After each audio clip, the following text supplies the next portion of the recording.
In the serene village of Nia River, where the water sparkled like diamonds under the sun, the villagers lived in harmony with nature. The river was revered as a sacred source of life, providing nourishment for the crops and a place for children to play. But as seasons changed and drought settled over the land, fear crept into the hearts of the villagers. Chidi, a curious boy with an adventurous spirit, often spent his afternoons by the riverbank, listening to the tales of his grandmother about the river's spirit, Maji, who could bring rain and restore life. "You must respect the river, for Maji watches over us," she would say, her voice carrying the weight of ancestral wisdom. One fateful day, as Chidi splashed in the shallow waters, he noticed the river's flow weakening, the vibrant life slowly disappearing. Alarmed, he rushed to the village square, where the elders had gathered. "The river is drying up. We must do something," he cried, his voice filled with urgency. The elders, steeped in tradition, exchanged worried glances. "We must make offerings to Maji to seek forgiveness for our negligence," one elder suggested, his voice trembling with fear. The villagers agreed, believing that the spirit had grown angry, abandoning them in their time of need. That night, under the watchful gaze of the moon, the villagers gathered at the riverbank, preparing their offerings of fruits, grains, and crafted trinkets. As they placed their gifts into the water, a sudden stillness fell over the village, the air thick with anticipation. Chidi, feeling a pull towards the river, stepped closer to the edge. "Maji, please hear our prayers," he called out, desperation seeping into his voice. "We honor you and seek your help."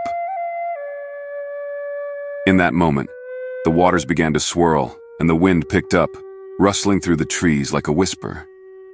Suddenly, the spirit of the river emerged, a luminous figure shimmering with the colors of the water and the earth. "Why do you call upon me, children of the land?" Maji's voice echoed, both beautiful and terrifying. The villagers gasped, their hearts racing in awe and fear. "Maji, we have disrespected the river. We seek your forgiveness," an elder pleaded, stepping forward. "Your neglect has consequences," Maji replied, her tone grave. "You must remember the balance between your needs and the gifts of nature. Without respect, there is no harmony." As Maji spoke, a wave of anger surged through Chidi. "We care for the river. We respect it," he shouted, his voice rising above the rest. "But we also need your help." Maji's gaze softened as she looked at Chidi, sensing the courage in his heart. "Very well, young one. I will grant you a chance. You must embark on a journey to seek the heart of the river, where the waters are pure and the spirits dwell.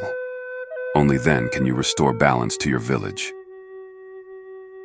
Without hesitation, Chidi accepted the challenge. The villagers watched as he set off, crossing the river's edge into the dense forest, determined to find the heart of the river and save his home. As he ventured deeper, the forest darkened, the sounds of life growing faint. Chidi faced numerous trials, navigating treacherous paths, facing wild beasts, and confronting shadows that whispered doubts into his ears. Yet he pressed on, fueled by the hope of restoring his village.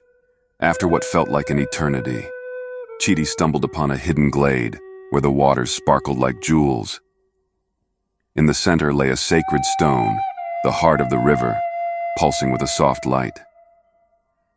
As he approached, he felt an overwhelming sense of peace wash over him. Kneeling by the stone, Chidi closed his eyes and whispered a prayer. "Maji, I seek to restore balance. Let the waters flow once more." As he touched the stone, a surge of energy flowed through him, connecting him to the spirit of the river. Visions of his village, the laughter of children, and the beauty of nature filled his mind. Chidi realized that the balance was not just about asking for help. It was about honoring the connection between people and the earth.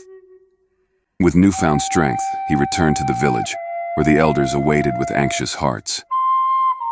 "Did you find the heart?" they asked, hope flickering in their eyes. "Yes," Chidi replied, his voice steady. "But we must remember to honor the river and the spirits. Only then can we thrive." As he spoke, the river began to flow once more, a gentle current that carried life back to the village. The villagers cheered, tears of joy streaming down their faces as they witnessed the miracle. From that day forward, Chidi became a protector of the river, teaching the villagers the importance of respect and harmony with nature. The bond between the people and the spirit of the river grew stronger, reminding everyone that in the balance of giving and receiving lies the true essence of life.